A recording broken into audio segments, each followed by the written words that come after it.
Dobbiamo chiarire da subito il tema delle quarantene, perché se un turista americano arriva in Veneto e è vaccinato, non deve fare quarantene, perché sennò noi perdiamo tutti i turisti.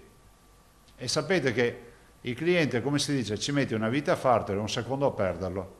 Per la prima regione turistica d'Italia, con il 68% di presenze straniere, il punto centrale all'inizio della stagione è proprio questo. Ormai c'è, fra virgolette, un'abitudine familiare di venire in Veneto, ma se cominciamo a saltare un anno, metà e metà, quest'anno li perdiamo tutti, il problema è che si innamorino in qualche isola veramente greca.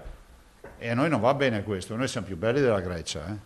Strettamente collegato in fatto di spostamenti il tema del Green Pass con una richiesta specifica. Se il Green Pass diventa essere tamponati, io penso che sia logico che il pubblico debba garantire i tamponi a tutti. A mezzogiorno e mezzo da Marghera, Zaia chiede al governo di correggere il tiro soprattutto su palestre, piscine e ristoranti all'aperto, confermando la linea delle regioni anche sullo slittamento del coprifuoco. Qua non si tratta di fare gli aperturisti o i chiusuristi. Io non voglio essere né catalogato con quelli che vogliono aprire tutto e tantomeno con quelli che vogliono chiudere tutto.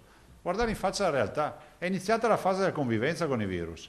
Alla domanda se da qui all'infinito possiamo pensare di continuare con le restrizioni, tutti noi rispondiamo no. Bene invece il parziale dietrofront dell'esecutivo sul rientro delle scuole superiori al 100%. Secondo noi in Veneto è già tanto arrivare al 60%.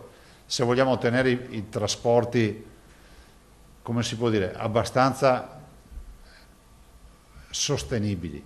Apertura e libertà di movimento passano però per la campagna vaccinale. Con 200.000 dosi a settimana potrebbe esserci un'accelerazione. Ma prima dell'estate, se non mi fanno sorprese, io gli over 60, cioè tutti coloro che hanno più di 60 anni, sono vaccinati, ma lo dico in via prudenziale perché sono convinto di arrivare anche ai cinquantenni.